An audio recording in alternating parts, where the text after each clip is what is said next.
ఎంబీఏలో వస్తున్న కొత్త పోకడలేంటి, కన్వెన్షనల్ ఎంబీఏకి కొత్త తరానికి అవసరమైన నేటి ఎంబీఏ విద్యా విధానంలో వస్తున్న మార్పులేంటి, అసలు ఎంబీఏ ఎందుకు చదవాలి, ఉద్యోగకారుడు అయ్యేందుక, ఉద్యోగం చేసేందుక?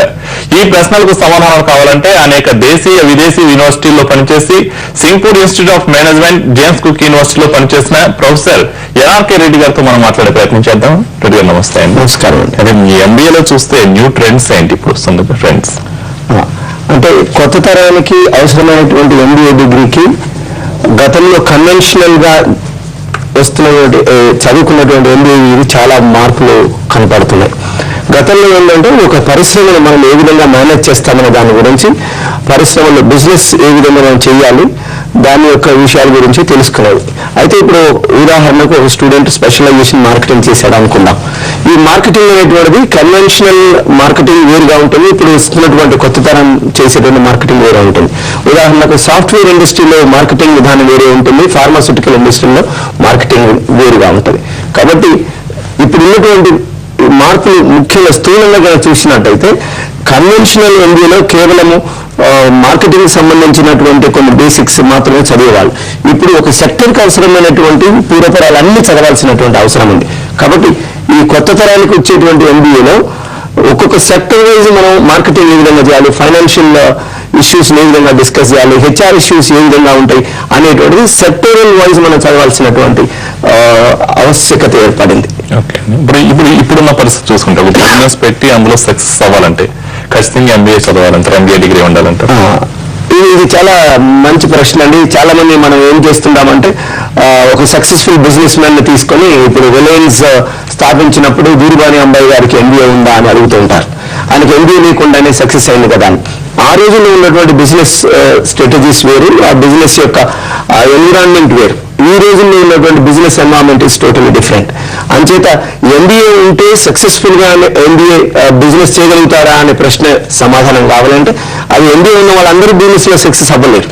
బిజినెస్ సక్సెస్ అయిన వాళ్ళందరికీ ఎంబీఏ ఉండాల్సిన అవసరం లేదు. అయితే ఎంబీఏ చదువుకోవడం వల్ల బిజినెస్ ఒక పద్ధతిగా చేసుకోవడానికి మాత్రం అవకాశం ఉంటుంది. ఒక సిస్టమేటిక్ వేలో బిజినెస్ నడపాలంటే ఎంబీఏ డిగ్రీ చదవాలి. అంటే ఎంబీఏ డిగ్రీ చదవడం వల్ల ఎక్కడ బిజినెస్ మనం రన్ చేయగలుగుతున్నామో ఒక సిస్టమేటిక్ ప్రాసెస్ ప్రకారం ఉంటుంది. It is not on the basis of the chance. ఇప్పుడు ఉదాహరణకి ఎంబీఏ డిగ్రీ లేకుండా బిజినెస్ మెన్ గా సక్సెస్ అయినటువంటి వాళ్ళు అవుట్ ఆఫ్ ఛాన్స్ ఒక 10% ఎంతమంది అయి ఉండొచ్చు, కానీ కొన్ని 10% 90% మంది ఫెయిల్ అయి ఉండొచ్చు బిజినెస్ లో. వాళ్ళ గురించి మాట్లాడట్లేదు మనం. ఇంకోటి ఏంటంటే వీళ్ళు ఫెయిల్ అయిన తర్వాత మనం బిజినెస్ లో ఫెయిల్ అయినా మనకు ఒక లక్ లేదు, మన అదృష్టం లేదు అని తీర్పు విధిస్తాం. కానీ అయితే నిజానికి ఫెయిల్ అయినందుకు కారణాలు వెతుక్కోవడానికి మాత్రం వాళ్ళకు అనలైజ్ చేయలేరు. అదే ఎంబీఏ చదువుకున్న వాడు బిజినెస్ లో ఫెయిల్ అయినప్పటికీ కూడా నేను ఎందుకు ఫెయిల్ అయ్యాను అని అనలైజ్ చేసుకునే కెపాసిటీ ఒక ఎంబీఏ చదివిన విద్యార్థికి ఉంటుంది. కాబట్టి బిజినెస్ లో సక్సెస్ కావాలి అంటే ఖచ్చితంగా ఎంబీఏ డిగ్రీ ఉండి తీరాలి. ఓకే అండి. అయితే ఎంబీఏ చదవడం అనేది స్కిల్స్ సంపాదించడం కోసమా, డబ్బు సంపాదించడం కోసమా, లేదంటే కేవలం డిగ్రీ చేతిలో పెట్టుకోవడం? ఇది చాలా ముఖ్యమైనటువంటి ప్రశ్న అండి. ఈ రోజుల్లో అందరూ నేను ఎంబీఏ చదివాను, నాకు డిస్టింక్షన్ ఉంది, నాకు ఫస్ట్ క్లాస్ ఉంది, నాకు గోల్డ్ మెడల్ వచ్చింది, ఇవన్నీ చెప్తారు. అంటే మనకు వచ్చేటువంటి పేపర్ సర్టిఫికేషన్ ఏదైతే ఉందో నాకు డిగ్రీ ఉంది. డిగ్రీ ఎందుకు పనికొస్తుంది? నాకు ఒక ఇండస్ట్రీలోకి వెళ్ళడానికి ఒక ఎంట్రీ టికెట్ మాత్రమే. అయితే అక్కడికి వెళ్ళలేక నేను సక్సెస్ఫుల్ గా నేను అక్కడ ఇండస్ట్రీలో సక్సెస్ అవుతానా, బిజినెస్ రన్ చేయగలుగుతానా, కంపెనీకి ప్రాఫిట్ ఎర్న్ చేయగలుగుతానా, లేదు నాకు ఇచ్చినటువంటి పని నేను క్షుణ్ణంగా చేయగలుగుతానని ప్రశ్నించుకుంటే అది కేవలం స్కిల్ అండి. డిగ్రీ అనేటువంటి కేవలం ఎంట్రీకి మాత్రమే ఉపయోగపడుతుంది. ఇంపార్టెంట్. ఉదాహరణకి ఒక స్కిల్ మనకు నేర్చుకుంటూనే వస్తుంది. ఉదాహరణకు కాఫీ తయారు చేయడం అందరూ తెలుసు ఇన్ఫర్మేషన్, కానీ 1-2 సార్లు చేస్తేనే ఆ స్కిల్ వస్తుంది. మనం సాగరమా మొదటిసారి చేసుకున్న కాఫీని అంటే కాబట్టి స్కిల్ రావాలి అంటే మనం 1-2 సార్లు చేస్తే ఆ అనుభవం మీద మనకి ఆ స్కిల్ అనేది వస్తుంది. కాబట్టి ఆ స్కిల్ రావాలి అంటే మనము ఈ థియరీ చదువుకోవడం కాకుండా ప్రాక్టికల్ ఓరియంటేషన్ ఉండాలి. ప్రాక్టికల్ మనం 1-2 సార్లు చేసి చూస్తే అది మన స్కిల్ వస్తుంది. దాని ద్వారా మనం అలాంటివి చాలా చేయగలుగుతాం, కొత్త విధానాలు కనిపెట్టగలుగుతాం. ఇప్పుడు మామూలు కాఫీ చేసే విధానం నుంచి ఇన్స్టెంట్ కాఫీ ఒకటి వచ్చింది. అంటే కొత్త చేయాలని అనుకుంటే కొంత నాలెడ్జ్ రావాలి. ఇప్పుడు ఉన్నటువంటి స్కిల్ ద్వారానే ఇంకో కొత్త ఐడియా వస్తుంది. దాన్ని విజ్డమ్ అంటాం మనం. ఆ విజ్డమ్ కావాలంటే మన స్కిల్ ఉండాలి మొదట. ఓకే, మీతో మాట్లాడడానికి విజయవాడ నుంచి ప్రసన్న కుమార్ ఫోన్ లైన్ సిద్ధంగా ఉన్నారు. ప్రసన్న కుమార్ మాట్లాడండి. ఎన్ఆర్కే రెడ్డి గారు ఇక్కడే ఉన్నారు, మాట్లాడండి. సార్ నేను డిగ్రీ చేశాను సార్, బీకామ్. చెప్పండి ప్రశ్న గారు. సార్ ఇప్పుడు ఎంబీఏలో ఫైనాన్స్ దాని ఫ్యూచర్ ఎలా ఉంటుందో చెప్తారు సార్. ఫైనాన్స్ అంటే మీ బేసిక్ బ్యాక్గ్రౌండ్ ఏం చదువుకున్నారండి మీరు? BCom sir. బీకామ్ చదివారు. ఓకే, మీకు అకౌంటింగ్ కామర్స్ బ్యాక్గ్రౌండ్ ఉంది కాబట్టి ఫైనాన్స్ లో మంచి అవకాశాలు ఉంటాయండి. అయితే ఈ మధ్యకాలంలో సిఏ చేయాలి, ఐసిడబ్ల్యూ చేయాలి, కాస్ట్ అకౌంటింగ్ వర్క్స్ అవి చేయాలని అంటున్నారు, సిడబ్ల్యూ అని. అయితే ఈ కోర్సెస్ ద్వారా ఫైనాన్స్ లోకి వెళ్ళొచ్చు, ఎంబీఏ ఫైనాన్స్ చేసిన వాళ్ళకు ఆపర్చునిటీస్ తక్కువగా ఉంటాయనేటువంటిది ఒక అపోహ కూడా ఉంది. అది నిజం కాదు. ఫైనాన్స్ లో మీరు నిష్ణాతులు అయినట్టయితే మీకు కూడా మంచి ఆపర్చునిటీస్ ఉంటాయి. ఎంబీఏ ఫైనాన్స్ చేసినటువంటి వాళ్ళు అకౌంటింగ్ జాబ్ చేయరు.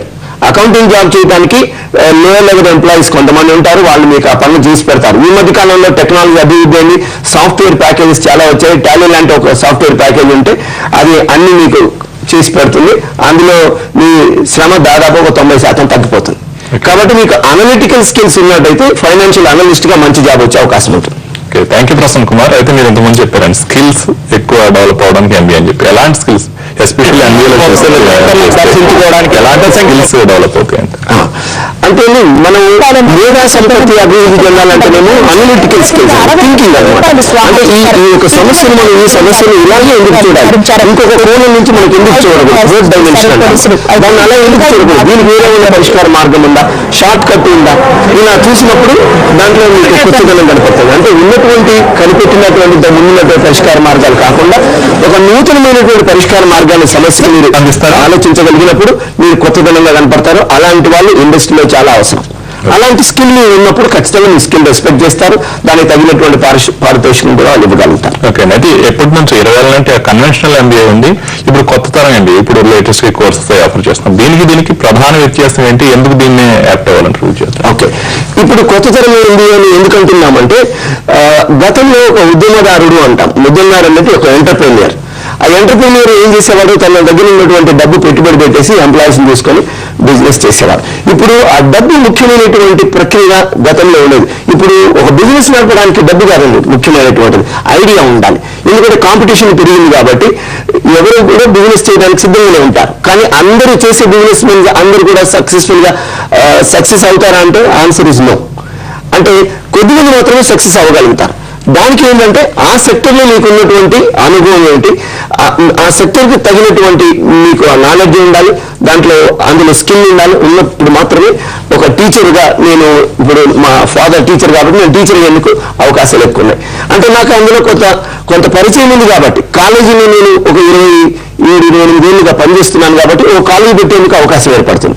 కాబట్టి unless you have a skill, ఆ స్కిల్ కు సంబంధించిన దాన్ని మీరు పెట్టుబడిగా పెట్టుకొని అదే మీరు ఉద్యమదారులు అవ్వాలని. అంటే ఎంటర్ప్రినర్షిప్ ఈస్ వెరీ ఇంపార్టెంట్ అండి. ఎప్పుడు ఉద్యోగం కోసమే పాకులాడకుండా కొంతమందికి ఉద్యోగాలు క్రియేట్ చేయాలనేటువంటి ఆలోచన కూడా వస్తుంది. అది స్కిల్ డెవలప్మెంట్ ద్వారానే వీలవుతుంది. ఓకే, మీతో మాట్లాడడం పవన్ న్యూజిలాండ్ ఉన్నారు. పవన్ మాట్లాడండి.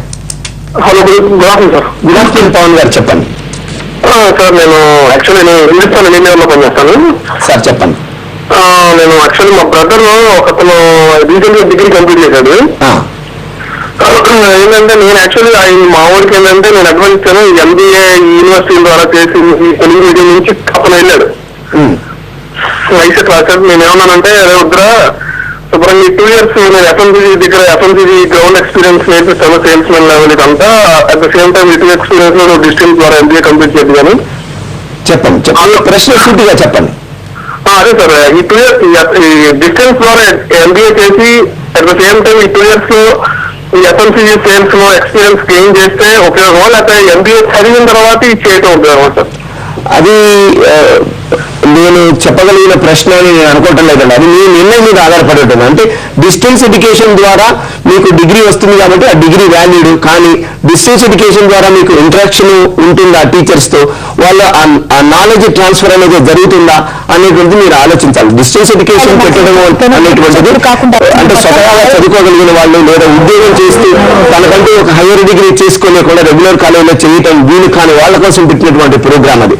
అంటే ఇప్పుడు మీరు రెగ్యులర్గా చేయగలిగినటువంటి అతను మీరు డిస్టెన్స్ ఎడ్యుకేషన్ లో పెట్టాల్సిన అవసరం ఉందా లేదా మీరు నిర్ణయించుకుంటే మంచిదని నా అభిప్రాయం. థ్యాంక్ యూ పవన్ గారు. మరొకలో దీపక్ నెల్లూరు నుంచి ఉన్నారు. దీపక్ మాట్లాడండి. ఎన్ఆర్కే రెడ్డి గారు ఇక్కడే ఉన్నారు. Good morning sir. Good morning Deepak గారు, చెప్పండి. నెల్లూరు నుంచి ఫోన్ చేస్తున్నాను.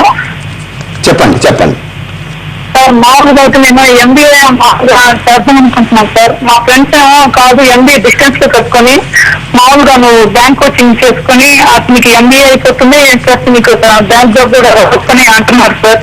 Okay. అది ఏది చేస్తే మంచిదని. అంటే మీరు బ్యాంకులో జాబ్ చేయదలుచుకున్నట్టయితే మీరు దాని మీదనే సంపూర్ణంగా ఫోకస్ పెట్టండి. తప్పకుండా మీరు దాని మీద మీ టైం అంతా దాని మీద వెచ్చించినట్టయితే మీరు అందులో నిష్ణాతులు అయ్యేందుకు అవకాశం ఉండదు, బ్యాంక్ జాబ్ వస్తుంది. ఒకవైపు బ్యాంక్ జాబ్ చేసుకుంటూ ఒకవైపు డిస్టెన్స్ ఎడ్యుకేషన్ చేసుకుంటే రెండు పడవల మీద కాళ్ళు పెట్టడం అనేది కరెక్ట్ కాదు.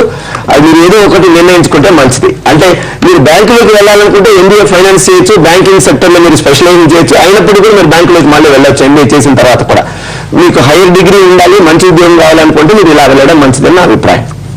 Thank you Deepak. అయితే మనం బ్రేక్ తర్వాత కంటిన్యూ చేద్దాం. ఎన్కేరియర్స్ లో షార్ట్ బ్రేక్ తీసుకుందాం.